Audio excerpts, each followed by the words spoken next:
"Susan, what are you doing?" As we returned from shopping, we saw a moving truck in front of our house. My in-laws were there, looking surprised. My mother-in-law was directing the movers and said, "Please don't just barge into our house on your own accord. Don't get sassy with me, young lady. Hurry up and open the door." My father-in-law reached for my purse and I clutched it, stepping back. My mother-in-law laughed sinisterly and told the movers to leave. I was speechless, but Tom, who had heard everything, started trembling violently. "Do you not know who you're talking to, Mom?" he said. I knew it was time to tell the truth. "My name is Christy Grubb. I'm 48 years old, and I run an insurance agency that I took over from my father. I love having everything organized, and this job suits me perfectly. We've maintained good relationships with old acquaintances, and business has been booming. I met Tom when I was 30 at a work event. A client, a longtime friend of my father, introduced us. Tom was 2 years older, calm and refined. He had just broken up with a long-term girlfriend who had cheated on him. We hit it off quickly and started going out. My mother wasn't in good health, and I wanted to fulfill her wish to see me in a wedding dress, so I was actively seeking a marriage partner. I think I rushed things a bit. Tom wasn't as keen on getting married, but respected my feelings. 6 months after we met, he proposed, and I happily accepted. We had a small family wedding, and my mother looked so happy. She passed away the following month, but thanks to Tom, I could fulfill her last wish. Tom stayed by my side and held my hand, even at my mother's funeral. I decided to cherish him for the rest of my life. Even after 5 years of marriage, Tom and I hadn't had children.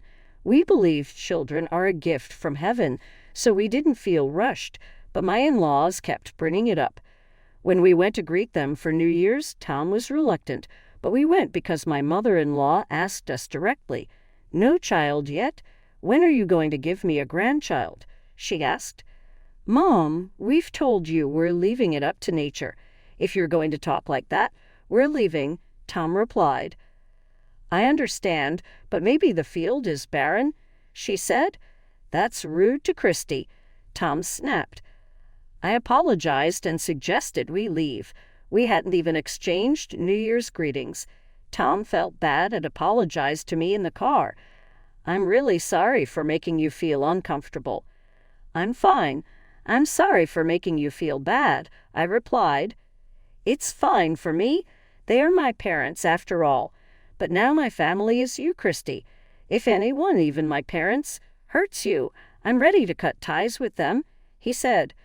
Since then, Tom made it a point to distance me from his parents. We even moved to a new place. They tried reaching out multiple times, but Tom ignored their calls. For the next 13 years, I had little to no contact with my in-laws except during family events like weddings or funerals. By our 40s, they stopped bringing up grandchildren, which was a relief. One day, out of the blue, they found our place and paid a surprise visit.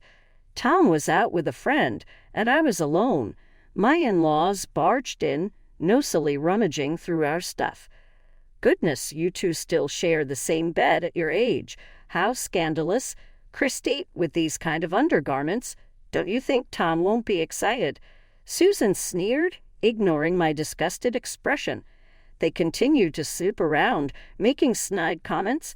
"This is probably why you guys don't have any grandkids for us," Susan said. Now, dear, there's still hope. Look," she exclaimed, shoving a crumpled newspaper article into my hands. It was about a woman who gave birth at 60. Realizing their implication, I felt a chill down my spine. "We've been too lenient on you. Even at your age, you could still have kids, right? You might as well move in with us," she suggested. "I'm home. Do we have guests?" Tom called out. Little did they know, Tom and I had been living with my father since we moved. Tom cared deeply for my dad, and my dad treated Tom like his own son. Seeing my dad, they looked shocked. "You're having Tom support your own father, too." Normally, one would first show gratitude to their husband's parents. I was at a loss for words, not knowing how to respond to Mike and Susan's entitled behavior. "We're always grateful for your kindness. I really didn't expect to see Christy's father here. Isn't it a blow to your pride, relying on my son?" My dad replied with a vague smile. They looked visibly irritated. "Mom, Dad, how did you even find this place?" Tom, who had returned early because his friend wasn't feeling well, stormed in with a furious expression. Susan replied nonchalantly, "You never told us, so we hired a detective. It was pretty pricey. You'll pay for it, right?" "No way in hell I'm going to pay for that," Tom shouted. He stumped over to Susan, grabbed her by the clothes, and dragged her out of the room against her will. "Hey, that hurts. What are you doing, Tom? You're hurting your mother. Stop it right now." Susan screamed while Mike's loud shouts echoed through the room. Tom didn't care and continued to drag Susan to the entrance, then pushed her out of the house. "Don't ever come back here. I'm even considering cutting ties with you guys." "Oh my, is this Christy's doing? What kind of wife have you married?" Susan protested. "It has nothing to do with Christy. I've made up my mind. Get lost." Once Tom threatened to call the police, they reluctantly left. Tom apologized to me and my father. "I'm really sorry. I can't believe they went as far as hiring a detective to find us. They've been incredibly rude." "No, Tom, it's not your fault. I know you're a good kid. Come on, let's eat together," my dad said. With tears in his eyes, Tom thanked my father repeatedly. That night, the three of us had a pleasant dinner together. We decided not to move and to call the police if they showed up again. Surprisingly, weeks passed without seeing them, and we thought we could continue our quiet life. A month later, my father passed away. Tom and I went on a trip to buy some memorabilia of my father. On the way back, I couldn't help but scream out, "What are you doing, Susan?" What we saw were movers and my in-laws in front of our house. Susan glanced at me in surprise and then continued giving instructions to the movers. "Don't just enter the house without permission. Please don't talk back to me, young lady. Just open the door." Mike reached out for my bag, and I hugged it tightly, stepping back. Susan, with a sinister smile, continued, "Outsiders should leave immediately." I was stunned by her words and couldn't respond. Tom, who had heard everything, was trembling with anger, his face turning red. "Do you not know who you're talking to, Mom? What are you talking about?" Feeling this was the right moment to tell them the truth, I decided to speak. "This is my house." Susan stared at me with a confused and accusatory look. "What are you talking about? You made Tom buy this house, right? How shameless can you be?" Tom sighed deeply and began to speak. "This is genuinely Christy's house. I'm just living here with her permission." "Tom, is Christy blackmailing you?" "Poor thing, you don't have to tell such obvious lies. Besides, Christy is a housewife, right?" Tom's eyebrows shot up. He was angry that she implied I was manipulating him and also that she called me a housewife. "What do you mean Christy is a housewife?" "Christy runs an insurance agency." "What are you talking about?" "She's always at home, going to spas and dining at fancy restaurants with some unknown man." The man Susan mentioned was my client. I had recently met an old client of my father's for lunch to discuss business. Tom knew about it and had agreed to it. If Susan had hired a detective, she should know I went home alone after lunch. She clearly wanted to break us up. That person is an acquaintance of mine and a client of Christy's. I couldn't go because of work, but we do dine together occasionally. "Tom, you're being deceived. It's not too late. You can marry a younger woman and have grandchildren." "I would hate to marry anyone other than Christy. Besides, I can't have kids with anyone else anyway." "What? What do you mean?" At Tom's shout, Susan, Mike, and I were all dumbfounded. Neither Tom nor I had undergone fertility tests because we didn't want to blame ourselves if there was an issue. But a few years ago, after I had a high fever, a doctor recommended I get tested. I did it secretly and found out I was born infertile. I hadn't told Tom because I feared he might leave me. Just because you can't have kids doesn't mean I would ever leave you, I said. Yeah, I know, but I couldn't help feeling insecure. I instinctively hugged Tom, and he hugged me back. I was filled with the resolve to cherish Tom forever. What do you mean you can't have kids? You were a defective product all along. Is this a joke? Have you been deceiving us all this time? My in-laws seemed to forget about me and started berating Tom. He looked at them coldly. I've told you time and time again that I'm not your toy. To call your own son a defective product is not something parents should do. What's wrong with calling a defective product a defective product? Susan was enraged. She grabbed Tom by the chest, approaching him threateningly. Then Tom whispered a man's name softly. Hearing it, Susan's face turned pale, and she backed away. Who is that? Mike asked, confused. That's the name of my biological father. What are you talking about? Your father is me. I didn't know until recently either. Remember when you hired a detective to follow me? Well, I hired one too and found out a lot of interesting things. Tom showed his phone screen to Mike. Susan's face went white and Mike's turned bright red as he began to tremble. Were you cheating on me? Is this guy Tom's father? Have you been cheating for 50 years? That's not it. What do you mean, that's not it? You dared deny it when you were hugging each other. Ignoring my in-laws' loud bickering, Tom and I asked the moving company to relocate our stuff to a nearby storage unit. There was an extra charge, but since my in-laws started this mess, it only seemed fair they shoulder the burden. So I've been raising another man's son. I'm horrified at spending money on a defective product who isn't even related to me by blood. Tom, you better take responsibility and support me. Got it? Huh, no way, Tom replied. What? You have an obligation to support me, my father-in-law lunged at Tom, but Tom easily pulled away, flashing a smile. The only one who needs to take responsibility is Mom. I was just born. Besides, you didn't even pay for my high school and college expenses. I've been living on my own since high school. You? How can you say that? While I was desperately earning tuition money, unable to hang out with friends, you were stealing my part-time job money. What more do you expect me to say to such a father? That's when I finally understood why Tom disliked his father so much. However, his father simply acted as if it was all justified. A child's money is the parent's money, and so is the child's spouse's money. But we're not related by blood. On paper only. If you really want to cut ties, then return all the money we spent on you. Already did. I've been sending money back every month. Huh, sending money? I knew Tom had been sending money to his parents' house, even more than they asked for, just to keep them from getting involved with us. However, his father seemed genuinely unaware of the money. See, I've been transferring $1,500 every month. Hey, what's going on? Ah, I get it. Mom has been using all my money for herself and her lover. What? Susan could only fidget as her husband approached her and slapped her across the face.